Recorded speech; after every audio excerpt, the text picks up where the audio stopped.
Okay, so picture this. You're walking through a narrow alley in Tokyo. Vintage stores on both sides, punk bar on the corner, live music coming from somewhere underground. This place won't show up in any guidebook, but if you ask someone who actually lives in Tokyo, like actually lives here, where the cool stuff is, they'll probably say Koenji. But here's the thing, 20 years ago, this exact street looked nothing like this. Something completely different was here, something that nobody talks about, something that no travel guide will ever mention. And understanding that thing, that dark, weird, uncomfortable thing, is the only way to understand why Koenji is what it is today. That's what this video is about. Let's start at the beginning. 1922, the Chuo line extends westward out of central Tokyo and a new station opens, Koenji. At the time, it's nothing special. A quiet suburban stop along the old Ome-Kaido highway. Shops, houses, ordinary people living ordinary lives. Then, 1 year later, everything changes. 1923, the Great Kanto earthquake. One of the deadliest natural disasters in Japanese history. Over 100,000 people dead in the Tokyo area alone. And the survivors, tens of thousands of them, needed somewhere to go. Koenji was on high ground, stable ground, so they came here, and they kept coming. The population exploded almost overnight, and with people came demand. Demand for food, for drink, for entertainment, for escape.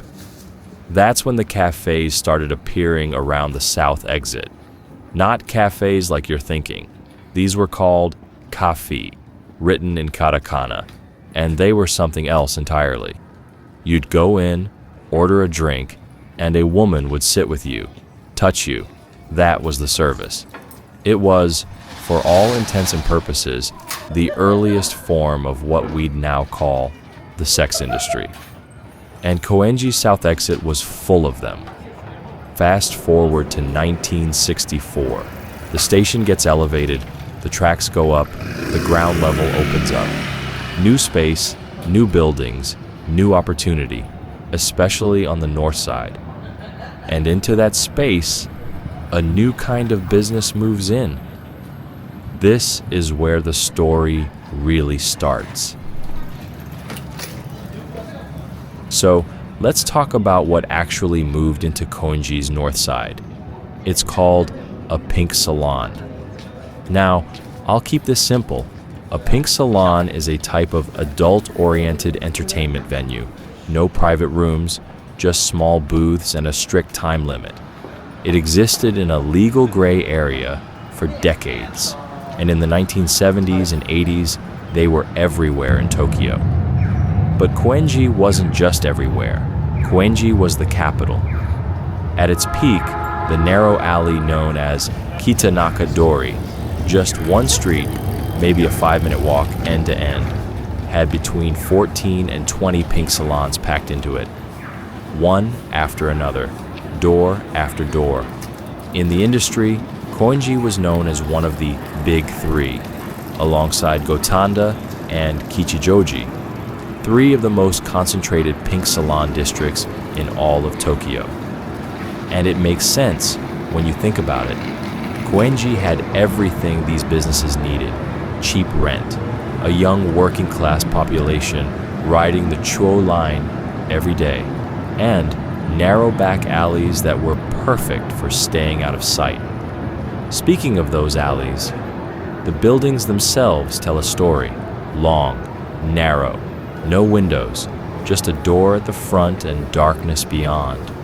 In Japanese, there's a phrase for this kind of layout. Unagi no nedoko, the eel's bed. Squeezed in, hidden, completely cut off from the outside world. At the time, that was exactly what the business needed.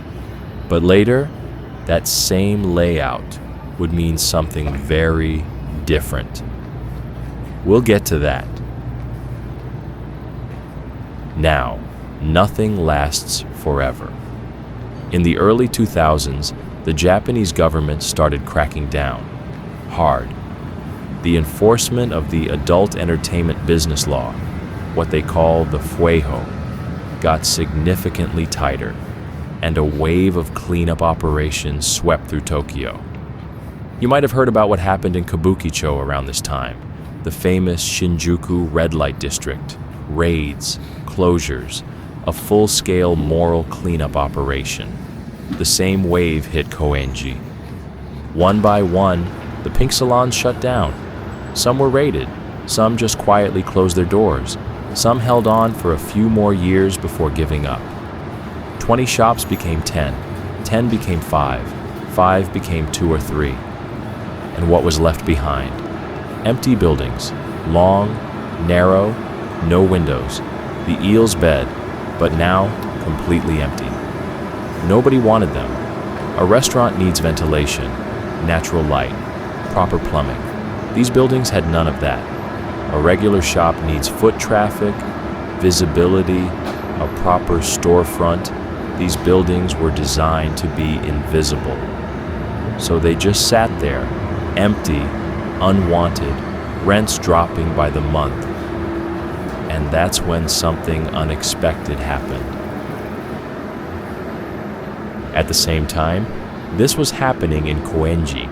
Something else was happening across Tokyo.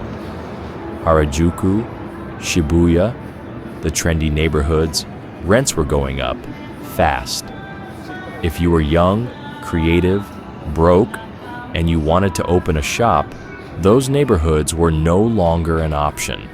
So people started looking west, along the Chuo line, and they found Koenji. Now here's where it gets interesting. These young vintage shop owners, they didn't have much money. They needed somewhere cheap, somewhere they could open fast, with minimal renovation. And suddenly, there were all these strange little buildings available, long, narrow, no windows, dirt cheap. For a restaurant, these buildings were useless. For a regular shop, they were a nightmare. But for a vintage clothing store, they were perfect. Think about it. No windows means you control the lighting completely. Dim, atmospheric, cinematic. The long, narrow layout means racks on both sides. Customers moving through like they're exploring a tunnel. The hidden entrance, the lack of signage. Suddenly, that's not a flaw. That's a vibe. You bring in some racks, hang up your stock, put a sign on the door, and you're open. One shop opened, then another, then another. The eel's bed had found a new tenant, and Koenji would never be the same again. By 2001, there were 139 vintage clothing stores in Koenji. Let that sink in. 139 in one neighborhood. At its peak, that number would climb past 200, the highest concentration of vintage shops anywhere in Tokyo, maybe anywhere in Japan. But here's what made Koenji different from other shopping districts. It wasn't competitive, it was communal. You didn't come to Koenji to find one shop. You came to spend the whole afternoon. You'd wander from store to store, each one slightly different, each one with its own personality. One shop sends you to the next sends you further down the alley. And while you're wandering, you hear music. Because Koenji had always been a music town. About 15 live music venues scattered across the neighborhood. Rock, jazz, punk, indie, everything. The kind of person who shops vintage on a Tuesday afternoon is exactly the kind of person who goes to a live show on Tuesday night. Same people, same street, same vibe. And then came 2011. March, the Tohoku earthquake and tsunami. and in its aftermath, the Fukushima nuclear disaster. Japan was in shock, and in April of that year, a man named Matsumoto Hajime, founder of a collective called Shiroto no Ran, Amateur Riot, organized a protest right here in Koenji. Over 10,000 people showed up in a neighborhood that most of Tokyo had written off as weird and irrelevant. That protest became a spark. It spread across the country, eventually drawing hundreds of thousands into the streets nationwide. Koenji wasn't just a place to buy old clothes anymore. It was a place where people who didn't fit in anywhere else could find each other. A neighborhood built on cheap rent and empty buildings had quietly become something else entirely.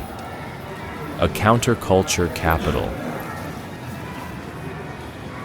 But here's the problem with becoming cool. People find out.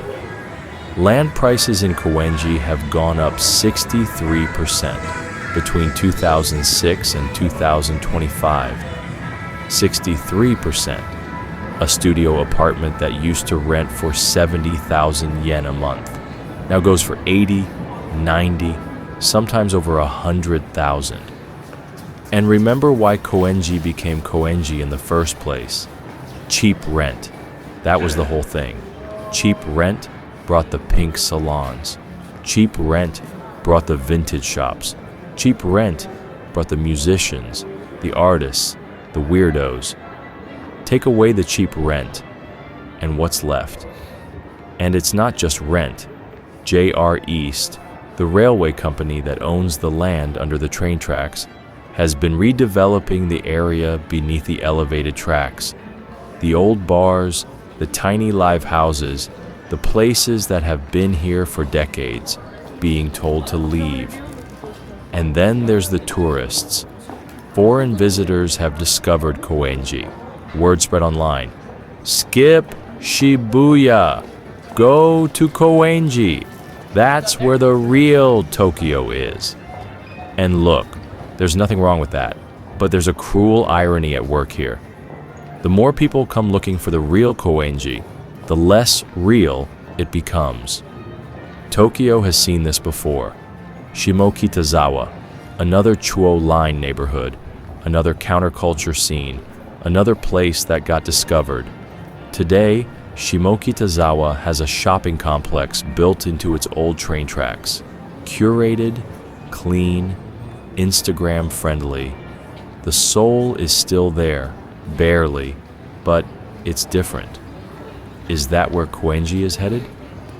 Nobody knows, but the people who live here, the ones who've been here for 20, 30 years, they're watching, and they're not going quietly. So, let's zoom out for a second. Nobody planned Koenji. Nobody sat down in 1970 and said, let's build a counterculture capital out of a sex industry district. It just happened. A disaster brought people. People brought demand. Demand built an industry. A crackdown killed that industry.